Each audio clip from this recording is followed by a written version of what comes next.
Hey everyone, welcome to Net Biology. I am Anuja and today's topic of discussion is excretory system. आज हम बात करेंगे excretory system के बारे में और दिस इज़ द इंट्रोडक्शन और introductory part of the excretory system. मतलब इसमें हम बेसिक चीज़ों के बारे में डिस्कस करेंगे एक्सक्रीटरी सिस्टम से रिलेटेड, कौन कौन से ऑर्गन्स इसमें इन्वॉल्व होते हैं और किस टाइप का एक्सक्रीशन होता है। पहले तो एक्सक्रीटरी सिस्टम और एक्सक्रीशन का मीनिंग क्या हुआ और किस किस टाइप का एक्सक्रीशन डिफरेंट टाइप के एनिमल्स में मिलता है, इसके बारे में हम डिस्कस करेंगे। ठीक है, चलिए स्टार्ट करते हैं। What is excretory system? Excretory system आखिर है क्या?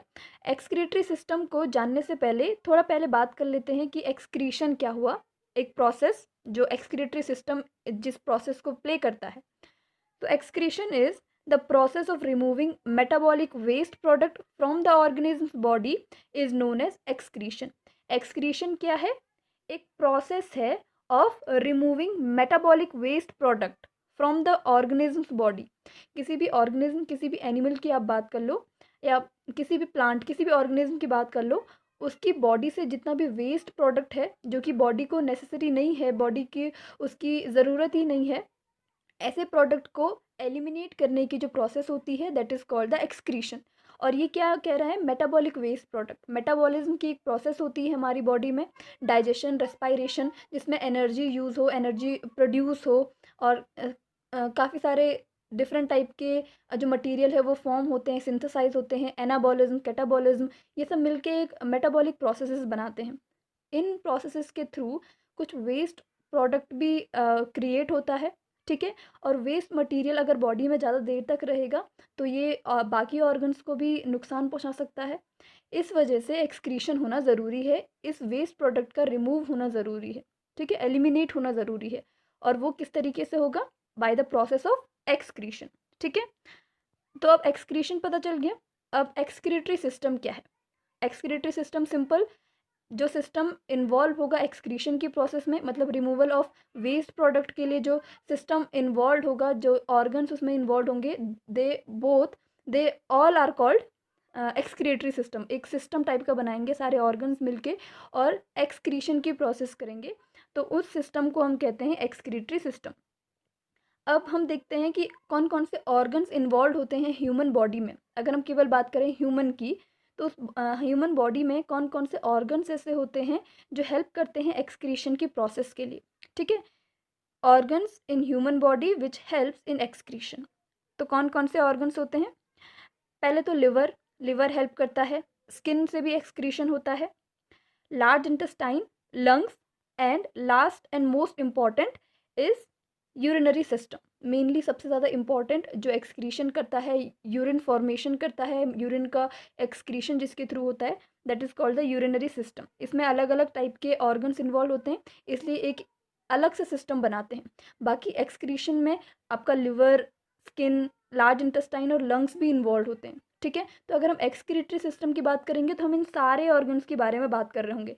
बट अगर हम केवल यूरिनरी सिस्टम के बारे में बात करेंगे तो वो ऑर्गन्स इन्वॉल्व होंगे जो यूरिन फॉर्मेशन की प्रोसेस में हेल्प करते हैं, जैसे किडनीज हो गया, नेफ्रॉन्स, किडनीज, यूरेटर और यूरिनरी ब्लैडर, यूरेथ्रा, ये सारे मिलके बनाते हैं आपका यूरिनरी सिस्टम। लेकिन हम और ऑर्गन्स भी अगर इनमें इंक्लूड कर दें जो एक्सक्रीशन की प्रोसेस में हेल्पफुल हैं, तो ये सारे मिलकर आपके बना देंगे एक्सक्रीटरी सिस्टम, क्योंकि और सारे ऑर्गन्स भी हैं ना जो हेल्प कर रहे हैं एक्सक्रीशन के लिए, एक्सक्रीशन की प्रोसेस के लिए। तो अब आगे हम बात करेंगे कि किस तरीके से ये सारे ऑर्गन्स हेल्प करते हैं कुछ ना कुछ एक्सक्रीट करने के लिए, कुछ ना कुछ वेस्ट प्रोडक्ट को एक्सक्रीट करने के लिए। ठीक है, तो सबसे पहले स्टार्ट करते हैं लिवर से। ठीक है, first organ is liver. Liver किस तरीके से हेल्प करता है एक्सक्रीशन में, इसके बारे में हम बात करेंगे।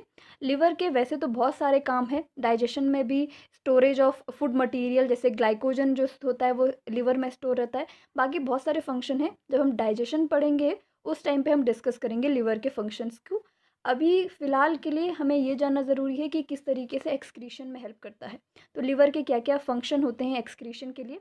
फर्स्ट ऑफ ऑल, सबसे पहले तो ये हेल्प करता है, हेल्प इन यूरिया फॉर्मेशन। सबसे पहला इसका मेन काम है यूरिया फॉर्मेशन करना। यूरिया फॉर्मेशन का मीनिंग है अमोनिया से यूरिया में कन्वर्जन। ठीक है, कुछ एनिमल ऐसे होते हैं जो अमोनिया सिक्रीट करते हैं, मोस्टली जो एक्वेटिक होते हैं वो, ammonia as a excretory material eliminate करते हैं। ठीक है, तो उनमें क्या होता है कि अमोनिया जो है एक बहुत ही ज़्यादा हाईली टॉक्सिक मटीरियल है। ठीक है, तो इसको अगर हमको रिमूव करना है या अ, इसको एक्सक्रीट करने के बाद इसके ज़्यादा कॉन्सिक्वेंसेस ना आए, उस कंडीशन के लिए ज़्यादा से ज़्यादा वाटर की जो क्वांटिटी है वो ज़्यादा ज़रूरी है। लेकिन अगर हम ह्यूमन बॉडी की बात करें तो हम इतना ज़्यादा वाटर इसके साथ एक्सक्रीट नहीं कर सकते, और ना ही हम एक्वेटिक एनिमल हैं। तो इस कंडीशन में हमारी जो बॉडी है वो अमोनिया को एक लेस टॉक्सिक मटीरियल में कन्वर्ट कर देती है, जो क्या है, यूरिया। ठीक है, तो इसको यूरिया में कन्वर्जन की जो प्रोसेस है या एक साइकिल के थ्रू ये कन्वर्जन होता है, वो कहाँ प्ले और वो कहाँ होता है, ये प्रोसेस कहाँ होती है, लिवर में। ठीक है, तो लिवर क्या हेल्प करता है, यूरिया फॉर्मेशन की। उसके बाद यूरिया जो है फिर आके फिल्टर आउट होता है किडनीज़ में, वहाँ से रीअब्जॉर्प्शन, सिक्रीशन, और उसके बाद यूरिन फॉर्मेशन में यूरिया भी इन्वॉल्व होता है। तो इस तरीके से वो एलिमिनेट होता है। तो मेन फंक्शन इसका क्या है, यूरिया फॉर्मेशन के लिए हेल्प करता है। बाकी it helps and remove toxins from blood. Toxic material जो ब्लड में बाकी सब्सटेंसेस हैं उनके ब्रेक डाउन के बाद जो टॉक्सिक मटेरियल अगर फॉर्म होते हैं तो उनके रिमूवल में भी लिवर जो है आपकी हेल्प करता है। और ये बाइल प्रोड्यूस करता है। एक बाइलीरुबिन एक टाइप का पिगमेंट है, येलोइश पिगमेंट। ये फॉर्म होता है by the break down of haemoglobin. तो एक ये भी एक एक्सक्रीटरी टाइप का मटेरियल है जिसका एक्सक्रीशन ज़रूरी है। तो यहाँ से जो ये बाइल प्रोड्यूस होता है, बाइल सॉल्ट नहीं, ठीक है, बाइल, ये जो बिलीरुबिडिन टाइप का ये जो पिगमेंट है, इसका रिमूवल होना भी ज़रूरी है। तो ये लार्ज इंटेस्टाइन, पहले स्मॉल इंटेस्टाइन से लार्ज इंटेस्टाइन, और फिर वहाँ से ये एक्सक्रीट आउट होता है। तो इस तरीके से ये एक्सक्रीशन में हेल्प करता है इन 3 पॉइंट्स के बेस पे। नेक्स्ट ऑर्गन है हमारे पास लंग, जो हमारे मेनली रेस्पायरेशन में हेल्पफुल होते हैं। ये किस तरीके से एक्सक्रीशन में हेल्प करते हैं, लंग्स जो हैं ये रिमूव करते हैं गैसियस वेस्ट प्रोडक्ट, जो क्या है, CO2, कार्बन डाइऑक्साइड। क्योंकि जो रेस्पायरेशन की प्रोसेस है मेनली इसमें गैसियस एक्सचेंज होता है। ऑक्सीजन को हम क्या करते हैं, कंजर्व करते हैं। ऑक्सीजन हमारे जो भी टिश्यूज़ हैं उन तक पहुंचती है, और टिश्यूज़ से मेटाबॉलिक प्रोसेसेस के थ्रू जो गैसियस वेस्ट प्रोडक्ट बनता है वो वापस से लंग्स के थ्रू एक्सक्रीट किया जाता है। तो लंग्स मेनली क्या करता है, एक्सक्रीट करता है ब्लड से CO2 को, जो क्या है, एक गैसियस वेस्ट प्रोडक्ट है। गैसियस फॉर्म में होता है, जो वेस्ट प्रोडक्ट है गैसियस फॉर्म में है। ये कोई नाइट्रोजिनस वेस्ट प्रोडक्ट नहीं है, ये एक गैसियस वेस्ट प्रोडक्ट है जिसका नाम है कार्बन डाइऑक्साइड। अगर ये बॉडी में रहेगा ज़्यादा टॉक्सिन या टॉक्सिसिटी बढ़ा सकता है, हार्मफुल हो सकता है। तो इसका टाइम टाइम पे एलिमिनेशन होना ज़रूरी है, और वो किसके थ्रू होता है, लंग्स के थ्रू। ठीक है, थर्ड जो ऑर्गन है जो हेल्प करता है एक्सक्रीशन के लिए, वो है आपका लार्ज इंटेस्टाइन। ये कैसे करके एक्सक्रीशन में हेल्प करता है, सिंपल, लार्ज इंटेस्टाइन में जो लास्ट में जो बचा कुचा जो इनडाइजेस्ट फूड रहता है उसको बाय द हेल्प ऑफ उसके बाद सीकम से होकर फिर जो कोलोन है उसके बाद रेक्टम तक पहुंचता है, और उसके बाद एक्सक्रीट किया जाता है एज द फीसेस में और सॉलिड वेस्ट मटेरियल में। तो it excrete solid waste from food we eat. जो हम खाना खाते हैं उसमें से जो भी इनडाइजेस्टिव फूड बच जाता है, इनडाइजेशन, जिनका डाइजेशन नहीं हो पाता है, वो फूड मटेरियल को एक्सक्रीट करता है कौन, लार्ज इंटेस्टाइन। तो ये भी एक तरीके से हेल्प कर रहा है एक्सक्रीशन की प्रोसेस। फोर्थ ऑर्गन है स्किन। स्किन किस तरीके से हेल्प करती है एक्सक्रीशन के लिए, पहले तो स्किन में स्वेट ग्लैंड्स प्रेजेंट होती है जो कि स्वेटिंग की प्रोसेस करती है। स्वेटिंग में जो वाटर है, थोड़ा सॉल्ट है, और थोड़ा कुछ क्वांटिटी यूरिया की भी क्या हो जाती है, एलिमिनेट हो जाती है by the sweating. Excretes it excretes sweat through the sweat glands in the dermis. और स्वेट ग्लैंड्स कहाँ होती है, आपकी स्किन में प्रेजेंट होती है। Sweating eliminates excess water and salts and small amount of urea. Excess water मतलब अगर बॉडी में ज़्यादा वाटर की क्वांटिटी है, उस कंडीशन में जो स्वेटिंग है उसमें एक्सेस वाटर, जितना भी ज़्यादा क्वांटिटी वाटर की बॉडी में है जो नहीं चाहिए, वो क्या हो जाती है, एलिमिनेट हो जाती है। साथ ही साथ इसमें कुछ सॉल्ट्स, कुछ इलेक्ट्रोलाइट्स भी एलिमिनेट होते हैं। और small amount of urea. Urea क्या है, एक नाइट्रोजिनस वेस्ट प्रोडक्ट है। जैसे अमोनिया की हमने बात की, अमोनिया एक नाइट्रोजिनस वेस्ट प्रोडक्ट है। ऐसे ही यूरिया जो है ये अमोनिया से भी कन्वर्ट किया जाता है, तो ये भी एक नाइट्रोजनस वेस्ट मटेरियल होगा। तो इस तरीके से स्किन हेल्प करती है या स्वेट ग्लैंड्स हेल्प करती है excretion of waste product. Also it helps to keep the body cool when temperature is hot. जब हॉट टेम्परेचर होता है तो उस कंडीशन में जो स्वेटिंग की प्रोसेस है उससे कूलनेस आती है। ठीक है, तो जिस समय हॉट टेम्परेचर होगा साथ ही साथ स्किन इसके लिए भी हेल्पफुल है कि स्वेटिंग की प्रोसेस के बाद बॉडी को कूल डाउन किया जा सके। लास्ट ऑर्गन है हमारे पास जिसे कहते हैं यूरिनरी सिस्टम। तो यूरिनरी सिस्टम किस तरीके से हेल्प करता है आपके एक्सक्रीशन में, और ये मैंने कहा था ये बहुत ही इंपॉर्टेंट है। इसमें यूरिन फॉर्मेशन होता है, यूरिनेशन की process by the urinary system, urination की प्रोसेस होती है, और एक्सक्रीटरी सिस्टम का बहुत ही इंपॉर्टेंट पार्ट है जिससे एक्सक्रीशन होता है। तो यूरिनरी सिस्टम हेल्प करता है यूरिन फॉर्मेशन में और उसके एक्सक्रीशन में।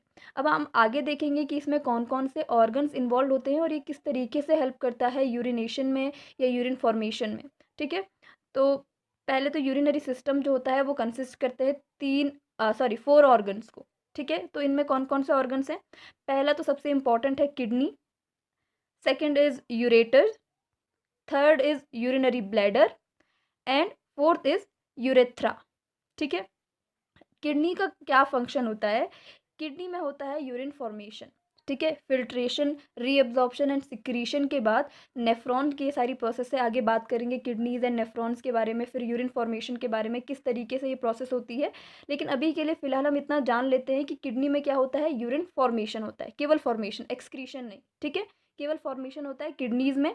उसके बाद आते हैं यूरेटर्स, ये एक ट्यूब लाइक स्ट्रक्चर होते हैं। इनसे क्या किया जाता है, ये कैरी करते हैं यूरिन को from the kidneys to the urinary bladder. Bladder एक क्या है, पहले तो यूरेटर का काम क्या है, ये केवल कैरी करने का, या आप कह सकते हो ट्रांसपोर्ट करने का काम करते हैं। जो भी यूरिन फॉर्म हुआ है किडनीज में उसको ट्रांसपोर्ट करेंगे कहाँ तक, यूरिनरी ब्लैडर तक। फिर यूरिनरी ब्लैडर जो है एक टाइप का आप कह सकते हो एक फूला हुआ स्ट्रक्चर है। ठीक है, और ये क्या करता है, क्योंकि इसमें स्पेस ज़्यादा है इसकी वजह से ये कलेक्ट भी कर पाता है और स्टोर भी कर पाता है यूरिन को।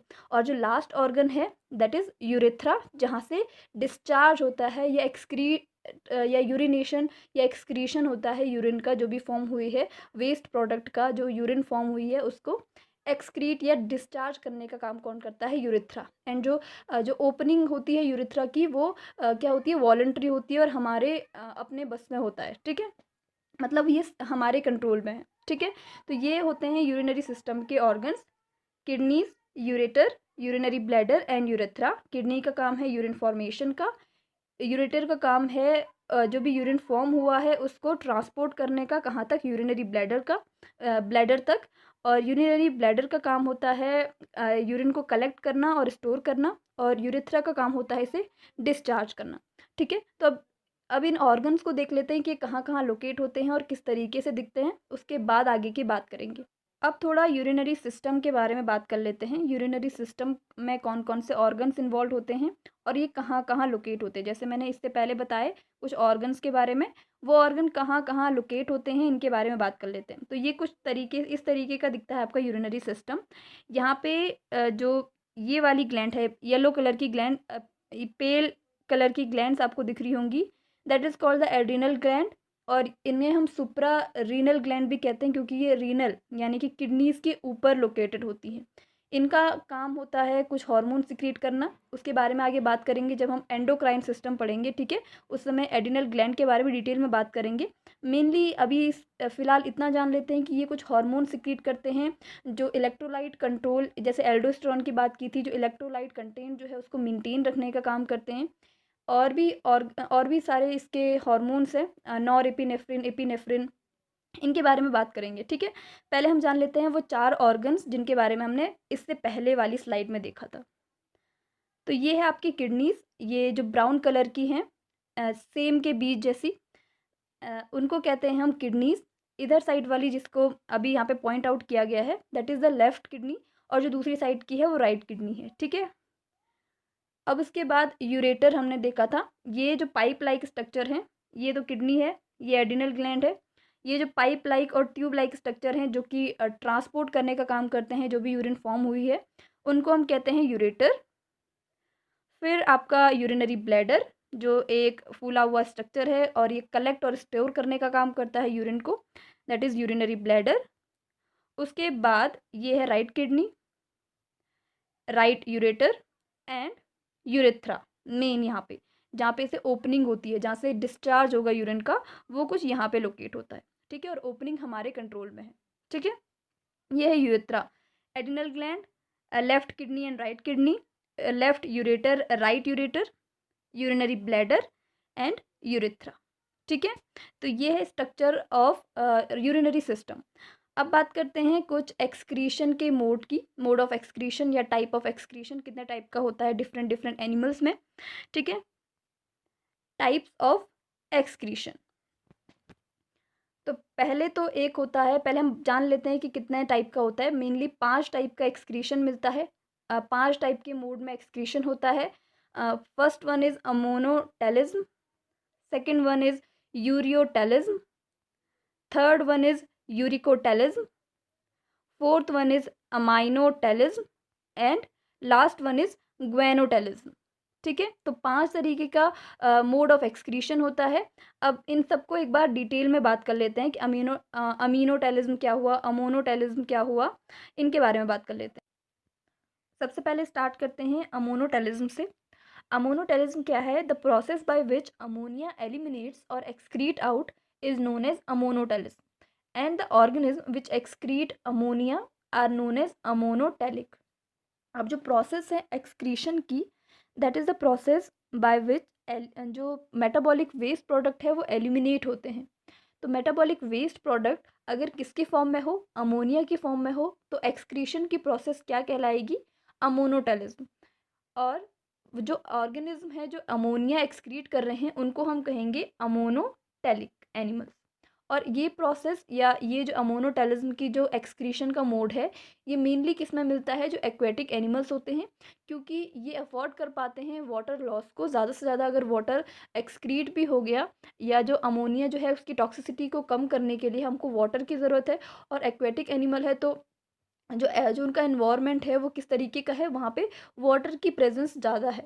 तो जो अमोनिया है वो एक्सक्रीट अगर हो गया तो उसकी टॉक्सिसिटी को हम कम कर सकते हैं, ठीक है। ये एनिमल्स, तो मेजॉरिटी ऑफ एनिमल्स, ऐसा नहीं कि सारे जो एक्वेटिक एनिमल्स हैं वो अमोनिया ही एक्सक्रीट करते हैं, लेकिन मेजॉरिटी ऑफ एनिमल्स क्या एक्सक्रीट करते हैं? अमोनिया की फॉर्म में एक्सक्रीट करते हैं वेस्ट प्रोडक्ट को, और वो क्या होते हैं? अमोनोटेलिक होते हैं। एग्जाम्पल की बात करें तो जैसे आपके बोनी फिशेज हो गए, प्रोटोजुवंस और aquatic animals like insects and amphibians. Terrestrial में अमोनिया काफ़ी रेयर केसेस में मिलता है कि जो अमोनोटेलिज्म होते हैं। टेरेस्ट्रियल ऐसे नहीं होते हैं, सारे के सारे एक्वेटिक एनिमल्स होते हैं जो अमोनोटेलिज्म की प्रोसेस के थ्रू अमोनिया एक्सक्रीट करते हैं। दूसरा है आपका यूरियोटेलिज्म। ऐसे एनिमल्स जो एक्सक्रीट करते हैं जो एक्सक्रीट करते हैं वेस्ट प्रोडक्ट को इन द फॉर्म ऑफ यूरिया की फॉर्म में एक्सक्रीट करते हैं। और इन एनिमल्स को हम क्या कहते हैं? Ureotelic, including humans. इन एनिमल्स में क्या होता है, जो ऑर्गेनिज्म होते हैं ये अमोनिया को कन्वर्ट करते हैं पहले यूरिया में, ताकि एक्सक्रीशन हम किस में कर सकें? यूरिया की फॉर्म में कर सकें, जो एक लेस टॉक्सिक है। और ये साइकिल कहाँ चलता है? लिवर में। इसको कहते हैं ऑर्निथिन साइकिल। इसके एग्जाम्पल्स क्या क्या हैं? Cartilaginous fishes, terrestrial semi aquatic amphibians and humans. Cartilaginous fishes जो होती हैं ये भी एक्वेटिक होती हैं, लेकिन ये किसकी फॉर्म में एक्सक्रीट करती हैं? यूरिया की फॉर्म में। और बोनी फिशेस जिनका एंडोस्केलेटन किससे बना हुआ होता है? बोन से। और कार्टिलेजिनस जिनका जो एंडोस्केलेटन होता है वो कार्टिलेज का बना हुआ होता है। तो दोनों ही फिशेस होती हैं, एक्वेटिक होती हैं, लेकिन बोनी फिशेस क्या एक्सक्रीट कर रही हैं? अमोनिया एक्सक्रीट कर रही हैं। और कार्टिलेजिनस फिशेस क्या एक्सक्रीट कर रही हैं? यूरिया। तो एक्वेटिक दोनों है, लेकिन अमोनिया बोनी फिशेस में होता है और यूरिया एक्सक्रीट होता है कार्टिलेजिनस फिशेस में। तो ऐसा नहीं है कि सारे एक्वेटिक जो एनिमल्स हैं वो अमोनिया ही एक्सक्रीट करें। अब तीसरा है हमारे पास यूरिकोटेलिज्म। यूरिकोटेलिज्म में क्या होता है? जो एलिमिनेशन होना है जिस भी वेस्ट प्रोडक्ट का, वो किसकी फॉर्म में होता है? यूरिक एसिड की फॉर्म में होता है। और इस प्रोसेस को हम क्या कहते हैं? Elimination of waste product in the form of uric acid is known as uricotelism. और जो ऑर्गेनिज्म होते हैं जो एक्सक्रीट करते हैं यूरिक एसिड को, उनको कहते हैं यूरिकोटेलिक एनिमल्स। एग्जाम्पल्स इसमें क्या है? Most reptiles, birds, insect, snails etcetera. Fourth one is ammonotelism. इसमें क्या होगा, सिंपल सी बात है, अमाइनोटेलिज्म, सॉरी, अमोनो मतलब अमोनिया को एक्सक्रीट करना, अमाइनोटेलिज्म मतलब इसमें सीधे ही अमाइनो एसिड्स ही एक्सक्रीट होते हैं। अमाइनो एसिड क्या है, basic fundamental units of protein, protein बनता है अमाइनो एसिड्स की चेन से, है ना। तो ये सीधे ही अमाइनो जो एसिड है उसको ही एक्सक्रीट कर लेते हैं organism. Organism remove nitrogenous waste directly in the form of amino acid. और इसमें एग्जाम्पल है कुछ मॉलस्क एंड इकाइनोडर्म्स। और लास्ट है ग्वेनोटेलिज्म। इसमें क्या होता है, जो ग्वेनिन होता है, एक नाइट्रोजनस बेस है ये डीएनए का, guanine, adenine, guanine, cytosine, thymine, इनमें से एक क्या होता है, ग्वेनिन। तो अगर कोई एनिमल एक्सक्रीट कर रहा है ग्वेनिन, अमोनिया नहीं, अमोनिया नहीं एक्सक्रीट कर रहा, यूरिया एक्सक्रीट नहीं कर रहा, यूरिक एसिड एक्सक्रीट नहीं कर रहा, अमाइनो एसिड एक्सक्रीट नहीं कर रहा, सीधा क्या एक्सक्रीट कर रहा है, नाइट्रोजनस बेस्ड ग्वानिन की फॉर्म में। और ये ग्वानिन जो होता है इसका स्ट्रक्चर काफ़ी सिमिलर होता है यूरिक एसिड की तरह, ठीक है। तो जो एनिमल एक्सक्रीट करते हैं ग्वानिन को, उनको कहेंगे ग्वेनोटेलिक एनिमल्स, और इस प्रोसेस को कहेंगे ग्वेनोटेलिज्म। इसमें कुछ एग्जाम्पल हैं आपके स्पाइडर्स के, कुछ स्पाइडर्स ग्वेनिक जो ग्वेनिन है उसके फॉर्म में एक्सक्रीट करते हैं वेस्ट मटेरियल को, ठीक है। तो ये था एक्सक्रीटरी सिस्टम के बारे में थोड़ा सा इंट्रोडक्शन, थोड़ा बहुत हमने जाना कि एक्सक्रीटरी सिस्टम क्या हुआ और एक्सक्रीशन क्या हुआ, कौन कौन से ऑर्गन्स इसमें इन्वॉल्व होते हैं, यूरिनरी सिस्टम क्या है, और मोड ऑफ एक्सक्रीशन, कितने टाइप का एक्सक्रीशन होता है। मेनली जो तीन होते हैं, अमोनोटेलिज्म एंड यूरिकोटेलिज्म और यूरोटेलिज्म, ये मेन है। अमाइनोटेलिज्म एंड ग्वेनोटेलिज्म काफ़ी कम एनिमल्स में मिलता है, ठीक है। तो thank you so much. Next video में बात करेंगे आगे एक्सक्रीटरी सिस्टम के बारे में। Thank you.